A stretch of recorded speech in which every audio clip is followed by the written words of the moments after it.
we fear that our daughter could be cast aside. Society is not ready to welcome this kind of diversity. I fear for him. I fear for what his future will be. Hello everyone. Hello. Gerard, did you ever think about starting your own family? Actually, I did. I always dreamt of having a big family, but when I came out, I also realized I'm probably never going to have that family. Times has changed a little bit though, maybe. Luckily, yes. I think it's now available for more people. We see it a lot in our environment. Society has become more accepting of non-traditional families, as you would call them. But I wonder if we are not living in a bubble, actually. It's true. And what are the experiences of colleagues throughout the ESCB and the SSM who do live in non-traditional families? I would say let's ask. Let's go.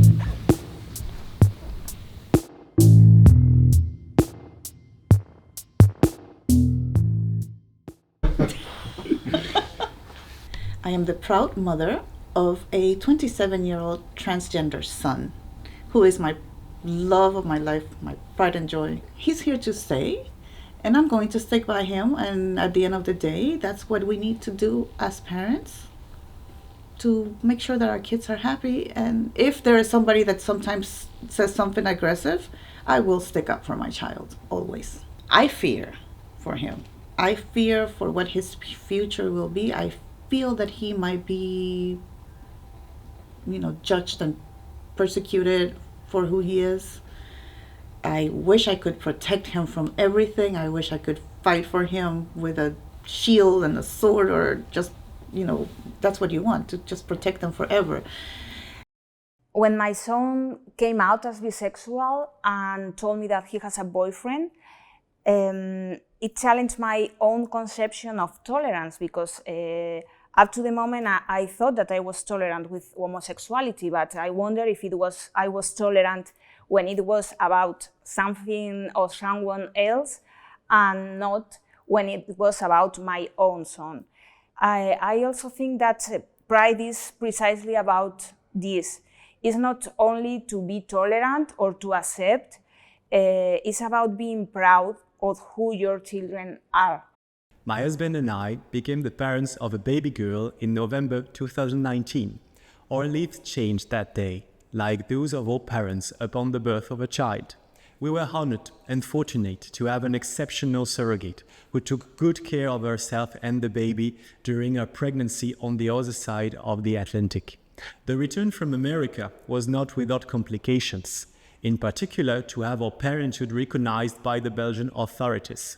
The law does not provide for a case like ours, which caused some delay. Everything has since returned to normal, but it took us 2 years to get there. Like all parents, we fear that our daughter could be cast aside by others in the future. In our case, this fear is compounded by the fact that she has 2 dads, which is not insignificant. I'm very proud to be the mother of a beautiful transgender girl. My daughter Ludovica is now 18th and has finished her transition process last summer. She's really happy now. She started to love girlish stuff since she was 3 years old. Nobody could give us answers, not her doctor, not any psychologist. And after many years, we ended up at SciFip and later at Careggi Hospital in Florence. She finally was acknowledged and they saved her future.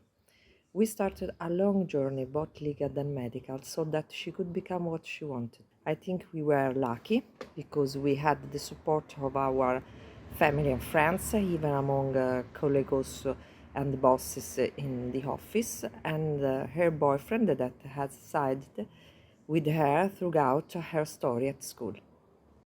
Ongeveer 3 jaar geleden heeft Fiona ons verteld dat hij genderneutraal is en aangesproken wil worden met die en met hun.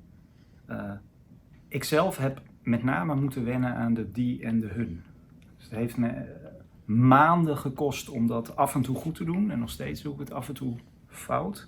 Ik moet ook bij mijn andere kinderen nu de hele tijd nadenken. Is dat hij of is dat die of is dat hun? Dat is wat mij betreft de grootste verandering geweest. En Fiona heeft sinds ongeveer een jaar een hele leuke vriendin. Het is echt heel leuk om te zien hoe lief ze voor elkaar zijn. So we were one of the first couples to actually go through. It was via artificial insemination with an anonymous donor, and we were one of the first ones. It was in that day and age still so exotic to call it like that we actually were asked several times to be on TV. I think the biggest confusion for people was when they saw me and my partner, because we weren't married yet, walk hand in hand. You could see people thinking, oh, that's a lesbian couple. But once you walk hand in hand and you're pushing a pram, you see the confusion in people's faces, like, what's the story here? You know, people, they really weren't used to an LGBT mothers. As soon as you say you have a son, people automatically assume that you're in a straight relationship. So when you say I have a son, you automatically have to do your coming out and say, actually, he doesn't have a dad. It's two mums. I have two sons of 8 and 4 years old. The more open-minded kids are, the more they can tap into opportunities, the more they'll be able to relate to others. And I think it's really important for the next generation. You know, I would like them to find someone to share their life with. And if the person that fits for them is from the same sex, then be it. And I'll try to see what type of support they have to make them feel loved and accepted, because that's really important in parenting, the relationship you have with the kids and the fact that kids feel accepted and loved. I think that's something that we all, kids, but also adults, we want to feel accepted and loved by our parents. So I'll be worried in terms of, okay, how will their life be, but really accept them and love them and show that love. There's a huge responsibility in raising the next generation. Our kids will be the next society, are part of society, but they're going to be the adults taking important decisions. So we have a really role to play in making them open-minded and fit for the future. Dat was in de tijd dat zij echt aan het worstelen was, dus 2 jaar geleden, wat ze nou eigenlijk was. En dat ze zich best wel eenzaam voelde, omdat ze helemaal geen aansluiting had bij vrienden en klasgenoten. Dat ik dacht, nou, misschien is het leuk voor haar om naar de Kennel Parade te gaan. Nou, we hebben een fantastische dag gehad. Daar, 2 jaar geleden was dat, ja. Super. Ze was helemaal blij, want ze voelde zich helemaal in haar element. En ja, daar hoorde ze thuis. Die mensen begrepen haar. En dat voelde ze meteen. En ze ging ook met iedereen praten op die eretribune. En ja, dat was geweldig. I have a transgender assigned at birth daughter who is almost 12 now. She came out when she was only 3 years old, and this changed my whole life. Being the parent of an LGBTQ kid is not easy, especially a gender variant one.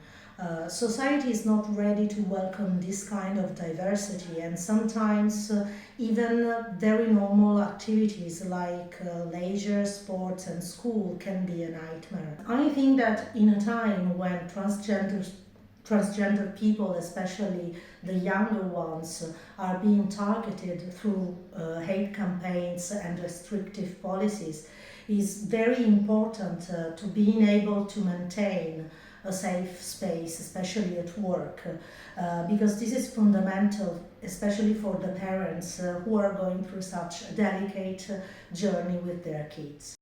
My daughter came out at home when she was 14. She is 20 now. It was a surprise for us because she had always told us when boys were interested in her, but not what she felt about it, or that she liked girls instead. I felt bad because her friends and schoolmates had known all the time, but she had not felt safe enough to bare her soul at home. And after she told us, I didn't feel comfortable talking about it at work, especially with some colleagues who look more traditional or religious. However, as I started talking about it with co-workers who are more open-minded, her sexual orientation became just another feature of her personality. Ich habe eine Teenager-Tochter, die sich queer identifiziert. In ihrer Generation machen sich die Kinder schon viel, viel früher Gedanken um das Thema, habe ich gemerkt, als es bei uns üblich war. Ich habe schon früh, eigentlich seit Geburt, war mir wichtig, dass ich meine Kinder genderneutral, geschlechtsneutral begleite und handhabe das auch weiterhin so. Ich merke, dass es in der Schule tatsächlich mehr Schwierigkeiten gibt, dass die Kinder da mehr Feindseligkeit ausgesetzt sind. Over 10 years have passed, but I still remember some words that my eldest son said to me when he came out to the family. It's not a problem for me to talk about it with you. The difficult part was accepting it.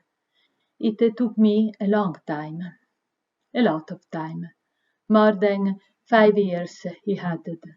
He was 17 then, and thinking about it still makes my heart a little tighter. It was a relief to learn that he had no problem opening up to our parents and I. However, I continue to think that my brother's struggle to accept himself during his formative years was a great burden, and perhaps some of it could have been avoided. If I have the opportunity, I like to share stories and experiences to make people understand that an open and friendly work environment is a value for everyone.